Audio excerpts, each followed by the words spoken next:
Ouais, As-tu repris tes esprits? Est-ce que t'es chaud pour le Web3? Ou est-ce qu'on le toujours. couvre en write-up, ce qui est ok aussi Ah non, c'est bon, on peut le On faire, le hein. fait? Allez. Eh ben, en ce cas, je vois ton écran? Yes. Cool, good. Bon, pas beaucoup de description. On a un tchal à déployer. Bon, globalement, il y a 2 fichiers Solidity qu'on peut télécharger, le challenge.sol et le Ah, Kickalor NFT.sol. mini question, il y a Bernstein, aka Samtunes, qui demande comment est-ce que toi t'avais fait ce tchal-là. Le tchal Le en...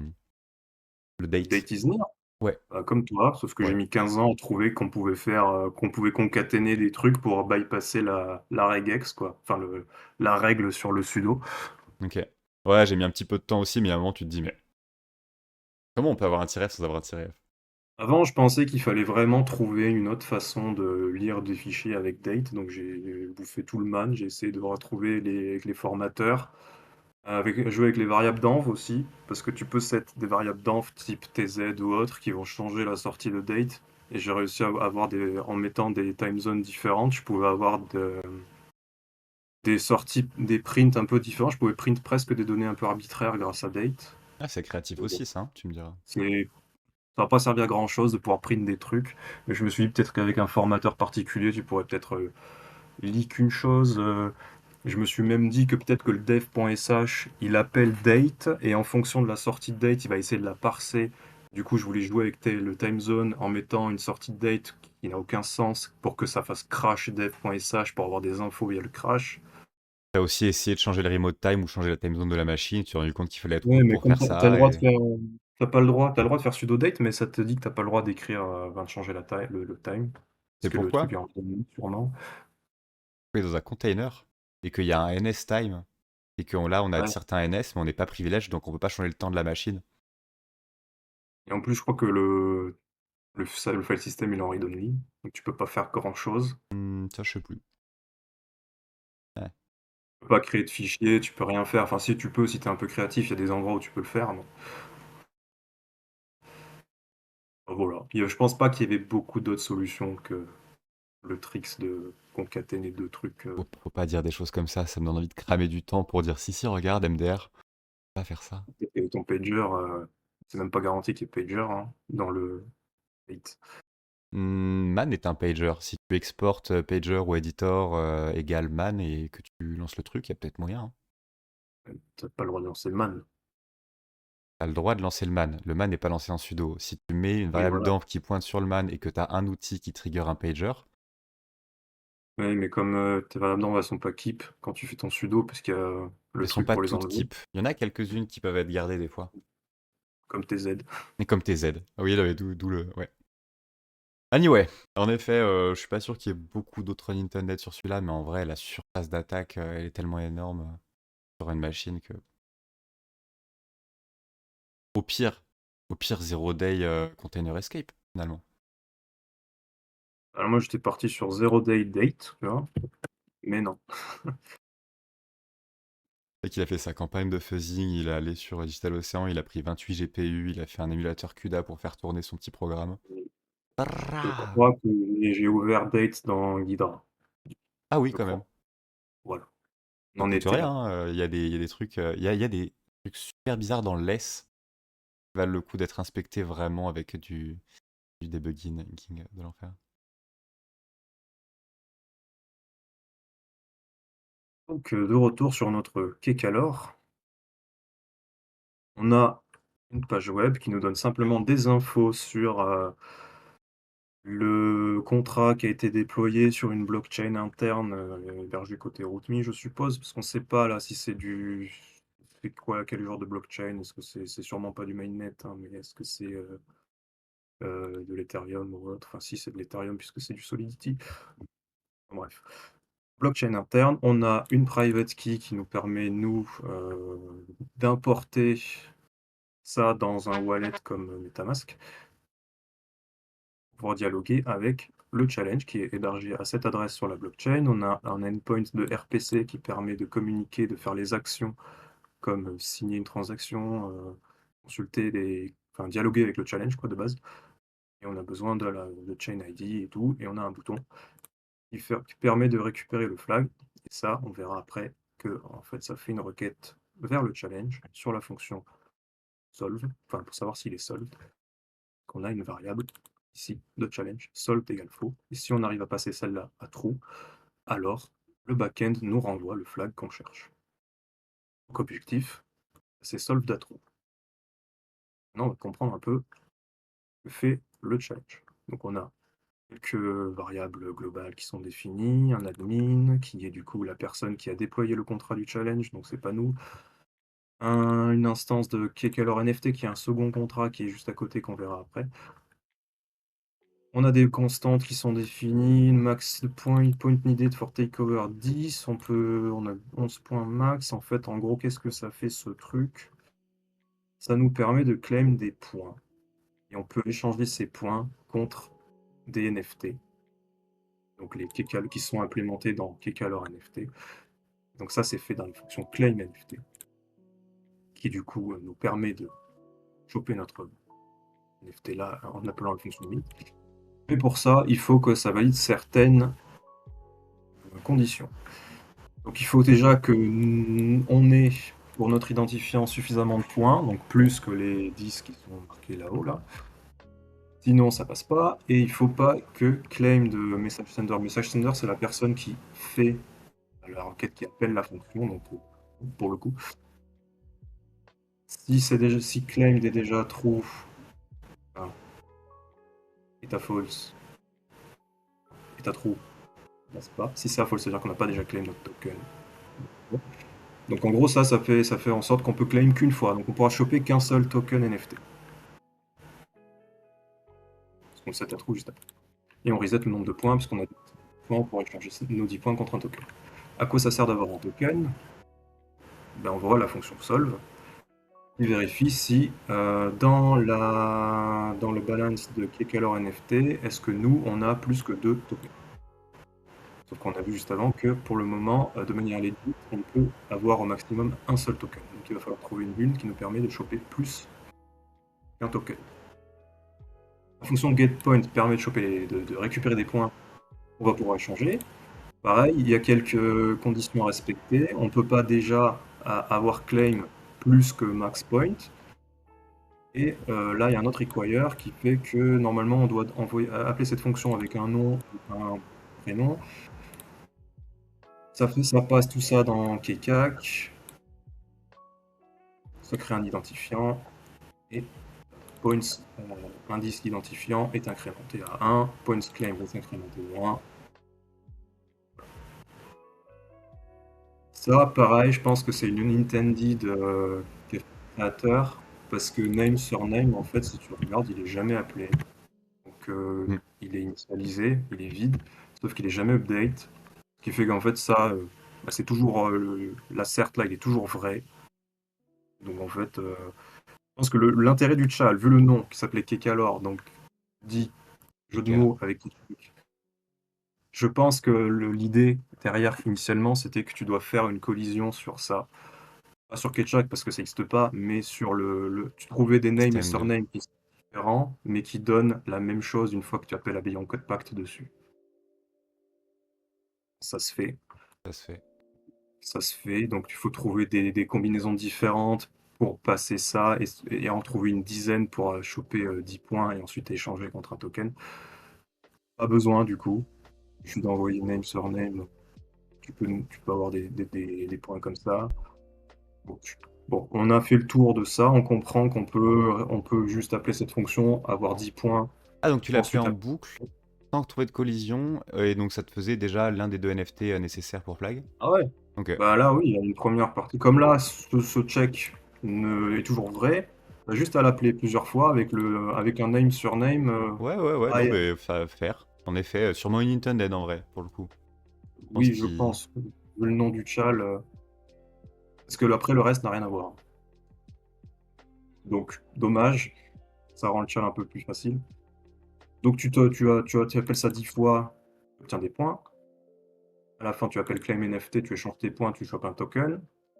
Maintenant, on va voir un peu qu'est-ce que fait le contrat qui émule le token NFT en question. On va pas tout regarder parce qu'il y a plein de choses qui sont pas forcément importantes pour le challenge.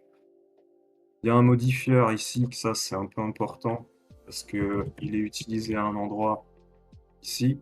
Même si la fonction mint du contrat Kekalor NFT, elle est publique, ça veut dire qu'on peut l'appeler, tout le monde peut l'appeler, sauf qu'il y a un modifieur qui est dessus, donc c'est comme un peu comme en Python quand tu as les décorateurs avec arrobas quelque chose. Ici, c'est le même principe. Il y a ça qui va être exec avant d'appeler mint. Donc ça s'assure que seulement l'appelant, c'est bien Kekalor qui du coup a été initialisé lors de l'initialisation du contrat. Donc le constructeur, c'est un peu la fonction init du contrat. Le contrat, il est init. Lorsque l'instance du challenge, elle est init. C'est lui qui crée le contrat NFT avec son adresse, donc l'adresse du contrat du challenge, comme étant la seule personne pouvant appeler mint. Voilà, tout ça pour dire que toi, même si tu sais où se trouve le Kekalor NFT, parce que tu connais son adresse, parce que tout est public sur la blockchain et que tu peux le lire de toute façon, puisque c'est Mhm. public, cette variable, tu ne pourras pas appeler mint toi-même. J'ai essayé, c'est empêché justement à cause de ce truc. Le check, Donc il regarde que ça soit appelé qu'une fois et il a déjà été call ou que ce soit appelé que par lui-même. là, le check, c'est que message Enter, sender est ouais. égal à Kekalor qui était enregistré comme étant l'adresse du challenge. Donc il n'y a Ouais, que mais le du contrat challenge qui a le droit d'appeler mint. donc même si t'arrives à avoir l'adresse, tu peux pas, en théorie, la spoof, c'est ça? Tu peux pas appeler les fonctions du contrat Kekalor NFT directement. Ok. En tout cas, pas mint, en tout cas, pas celle où il y a marqué only Kekalor. Tu peux pas Ouais. mint, tu peux pas burn. Bon, burn, c'est l'action de ramer Ah mais. tes tokens en les balançant sur une adresse vide que personne connaît, donc tu les envoies à l'adresse 0. Ça ne nous intéresse pas. On cherche à avoir des tokens, on ne cherche pas à les brûler. La fonction mint, ce qu'elle fait, elle, c'est qu'elle regarde ton machin, token ID, c'est quoi? 0. Ok. Donne-moi ici. On appelle underscore mint avec l'adresse de destination du token NFT qu'on veut mint, avec le token ID courant. Donc ça, c'est ça. Alors, on en a une valide mint, on a un petit check sur le receiver, que c'est pas l'adresse vide. Le owner du token, c'est pas l'adresse vide. Enfin, il n'a pas été déjà mis. Et donc là, on va incrémenter le monnaie du destinataire du token NFT. Donc ça veut dire qu'il a eu son token NFT. On va mettre dans owner token ID le destinataire du token.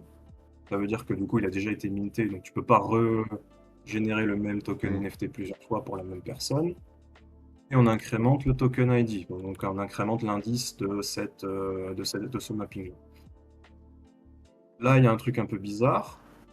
Donc le commentaire nous dit que ça, c'est fait pour vérifier que le receiver du token NFC, c'est une adresse qui est payable. Ça veut dire qu'elle peut recevoir des transactions.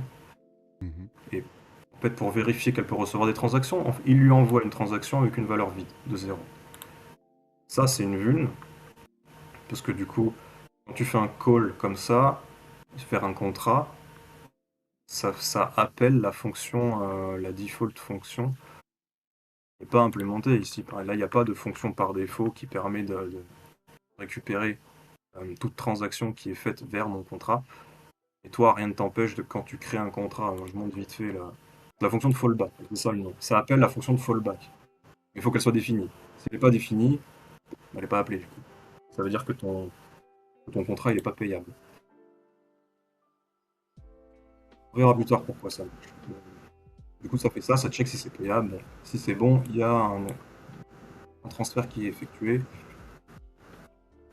Mais on va pas rentrer trop dans les détails de qu'est-ce qu'il faut faire, enfin de qu'est-ce que ça fait. Donc transfert ça décrémente le nombre de NFT du giver du coup vers le receiver.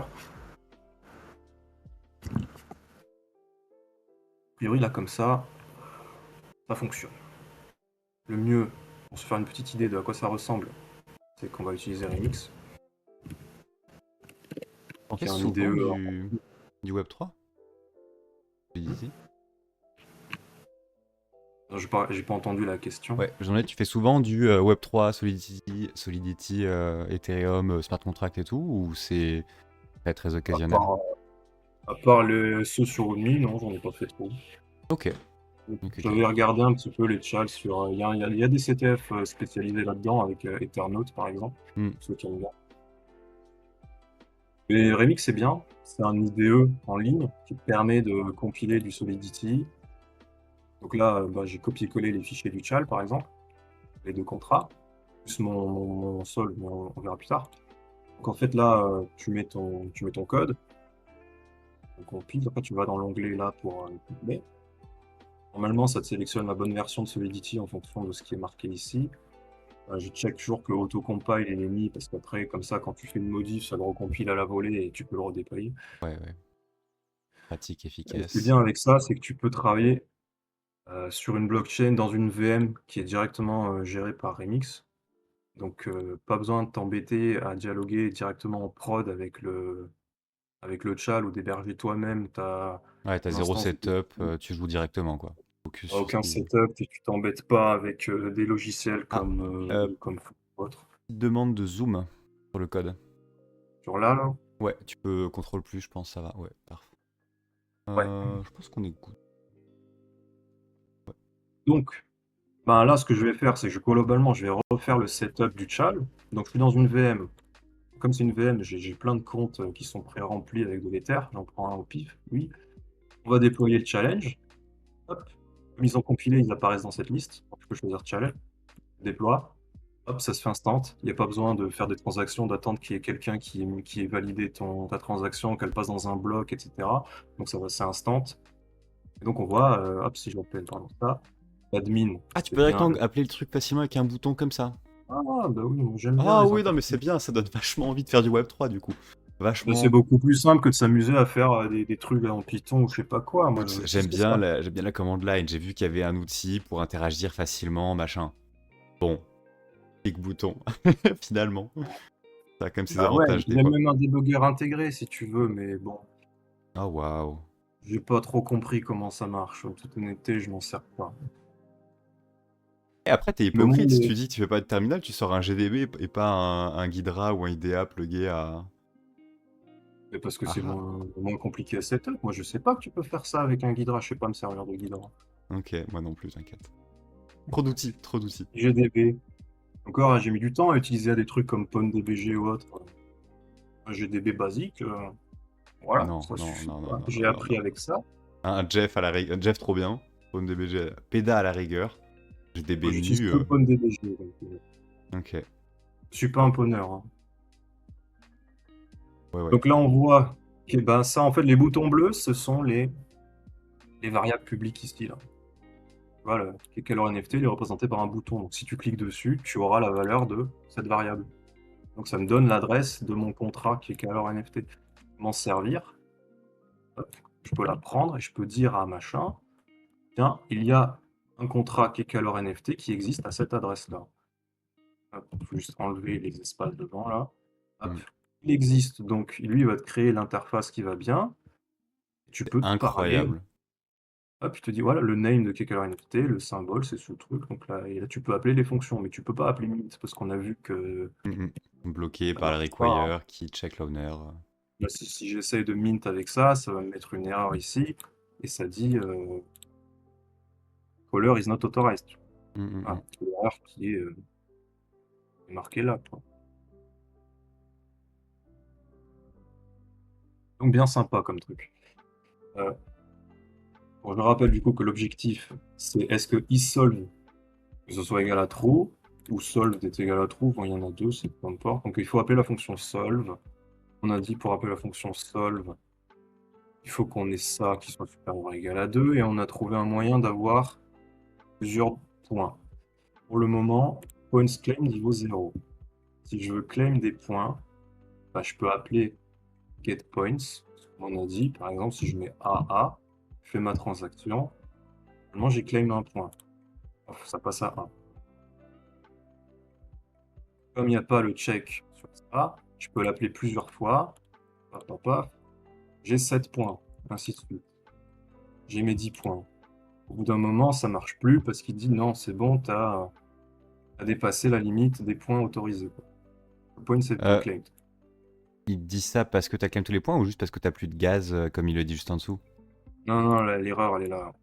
Le points have been claimed, hein, c'est ce Ah oui, que oui, je veux c'est un dire. if, ok. Non, j'ai pas vu hein, le tout en bas. Tu vois, donc là, si je vais dans points claim, je suis bien à 11, ce qui est bien max point. Donc je peux plus appeler Et celle-là. comme sur RootMe, t'es au max de points. Ah, faut arrêter Du de coup, cliquer les maintenant, boutons. c'est ça, moi je clique que des boutons, hein. Ouais, ouais. Comme on a plus que 10 points, on peut appeler claim NFT avec un identifiant. Bon là, le seul truc un peu embêtant, c'est qu'il faut retrouver l'identifiant qui est correct par rapport à ce que j'ai mis quand j'ai appelé getPoints. Donc, comme moi j'ai mis AA ici, il faudrait que je recalcule la valeur de ketchak machin pour trouver l'identifiant, pour pouvoir appeler ça ici.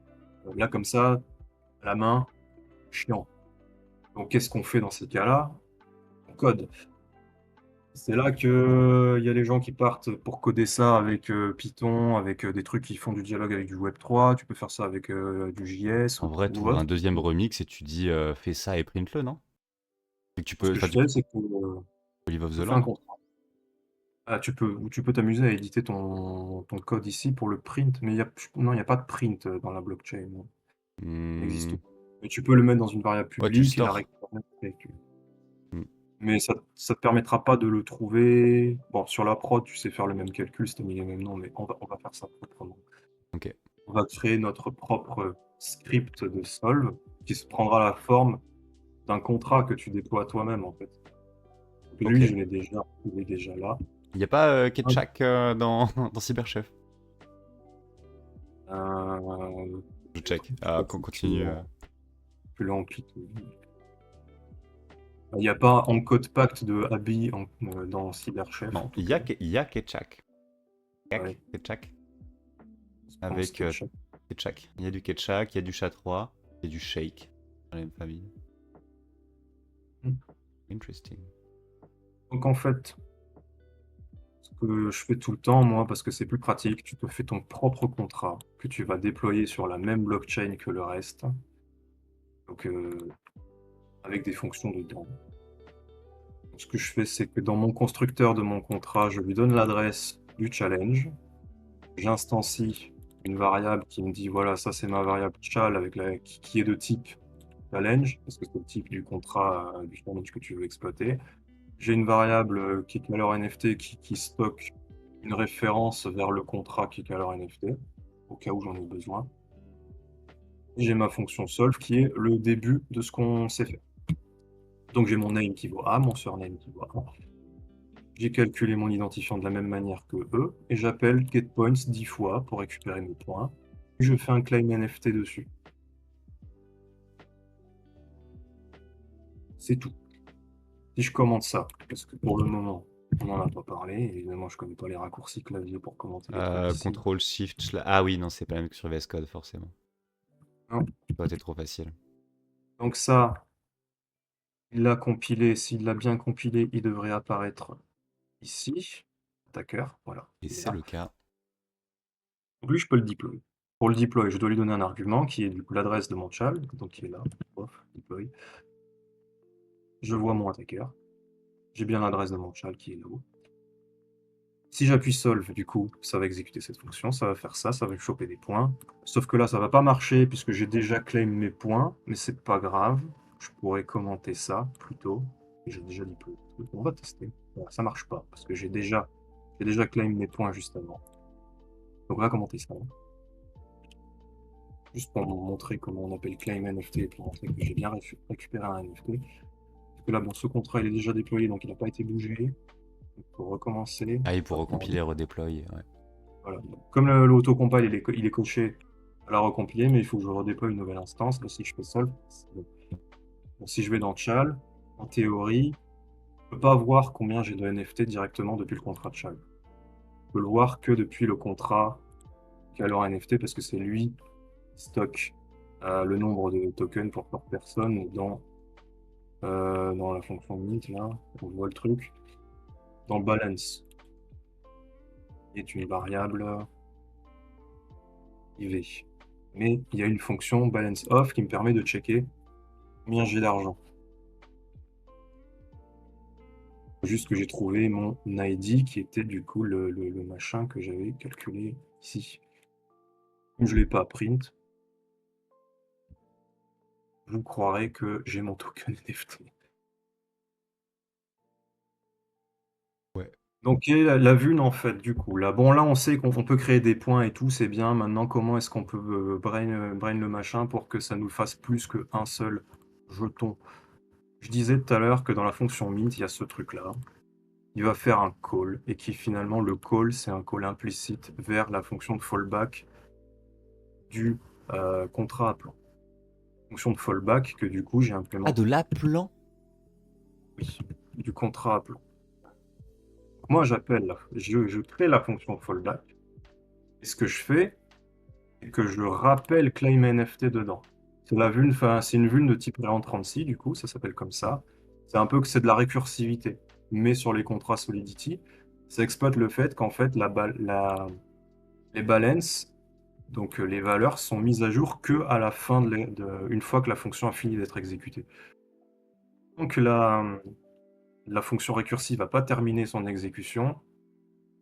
Tu as toujours ta balance originale. Donc par exemple, je peux dépenser plusieurs fois de l'argent et c'est qu'à la fin que ça va faire le calcul. Tant que je suis dans la récursivité, eh ben j'ai pas ça qui vaut 0. Ça n'a pas été 7. Ce sera 7 qu'après. Ce qui fait que bah, du coup, comme j'appelle récursivement le truc, là je me limite à 5 fois pour pas que ça rentre dans une boucle infinie, bah en fait je vais claim 5 tokens en plus.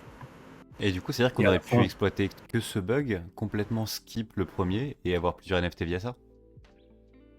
bah oui, mais pour appeler claim NFT, il fallait quand même avoir 10 points. Ah, ok, je pensais que ça te permettait d'avoir le premier step. Non, ok. Ok, donc c'est Donc, unlock, tiens, puis réentrant aussi une fois que tu as accru la surface d'attaque. voilà, c'est ça. Donc, tu chopes déjà tes 10 points qui te permet d'appeler claim NFT. Claim NFT va appeler cette fonction, qui va réappeler claim NFT 5 fois en boucle. Et donc à la fin, tu vas avoir 5 tokens NFT, ce qui te permet derrière d'appeler la fonction solve de Chal. Parce que là, solve, ça regarde si balance of message sender, donc celui qui a appelé supérieur ou égal à 12, qui sera vrai. Et tu peux mettre solve à true, donc ça fonctionne. Donc là, si globalement là, j'ai tout décommenté, je Hold redéploie mon autoflag. contrat. Tac. Vraiment, ça Que me j'entends. chauffe. Le petit IPE qui fait tout là, ça me donne envie de jouer un peu. Ça fonctionne pas, évidemment, Évidemment, évidemment. parce que j'ai déjà claim mes points, mais du coup, si on redéploie le chal, paf, on déploie un chal. Pour être ISO à la prod, on va prendre une autre adresse pour déployer notre contrat d'attaquant. Ça montre quand même qu'on n'a pas les On mêmes vient de bancs, on n'est pas la l'externe. même personne. Ouais. Hop, on dit, pardon, tac, déploie un contrat d'attaquant. Là, solde, c'est faux, hein, solde, machin, points claim, 0. Hop, attaquant, j'appelle solve, ça bobine, ça fait mes trucs. Maintenant, je suis dans solve, true. Points claimed 10, machin. On a solve le chal. Donc, normalement, il n'y a plus qu'à faire ça sur la prod. Where flag cependant. Oui, ça, le flag, du coup, après, normalement, si tu as réussi à mettre solve sur la prod, tu fais get flag, il apparaît là. Sauf Ok. que là, on est dans une VM. Pour parler avec la prod, ce que j'ai fait, c'est que tu as MetaMask, tu te mets Eh ben, tu enregistres ta clé privée, machin, il faut configurer la blockchain pour que ça tape sur le bon endpoint RPC. ton MetaMask il est setup sur un truc de test là? Oui.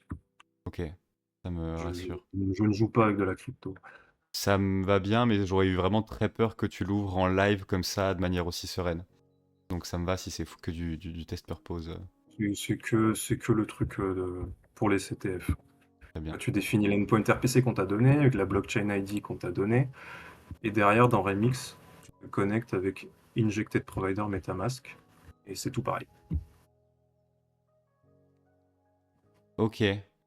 Donc en gros, Remix utilise ton MetaMask en tant qu'extension pour faire l'intégration avec, enfin, faire le lien avec la vraie blockchain.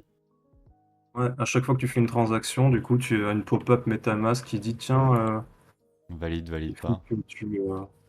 voilà, c'est parce que là, comme j'ai redéployé le chat, il faut que je change l'adresse.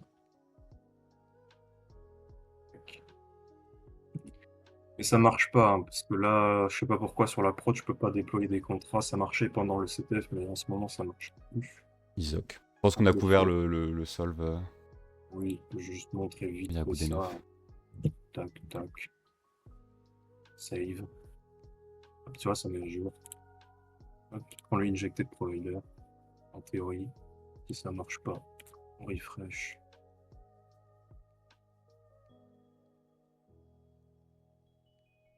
Hop, MetaMask, il a bien trouvé mon adresse. Et normalement, si je lui mets qu'il y a le chat là-bas, le contract, boum, chat, compilation, il est compilé. Contrat challenge, il existe à cette adresse. Ça marche pas. Casseo. Tac, il est Casseo. là. Donc on va solve faux. Et du coup, si je veux faire un get point dessus, je vais voir si je peux. Est-ce que ça marche maintenant le deploy? Tout à l'heure, ça marchait pas avec. Est-ce que je peux deploy mon attaquant? Tac, tac, tac. Là, je veux deploy, j'ai une pop-up MetaMask qui Ouais. dit confirme la transaction. Bah, donc tu confirmes, hein. Il refuse le clic confirmé tant que t'es pas en bas. Et en théorie, c'est censé déployer le contrat, mais là, il faut attendre que ce soit validé par des miners. Hmm. Sauf que ça fonctionne pas. Et je sais pas pourquoi. Ben, si c'est une blockchain qu'ils ont créé le temps des tests, peut-être qu'ils avaient déployé juste un miner histoire de pour processer des trucs. Ouais, Et que du coup, potentiellement. entre-temps. Peut-être tu le sens le bout d'un fra qu'il était sur la machine de l'un des gens qui a setup. Vu que le chat est de Kalem, peut-être qu'il avait setup quelque chose de son côté pour faire tourner et qu'entre-temps, il a shutdown. Ça Enfin, récupérer du voilà. compute et des sous. Donc en fait, ça marche pareil, hein. C'est juste que tu as des pop-up de temps en temps qui te Hmm. demandent de valider quand tu fais une transaction et à la fin, tu appuies sur get flag et ça apparaît, quoi. Right.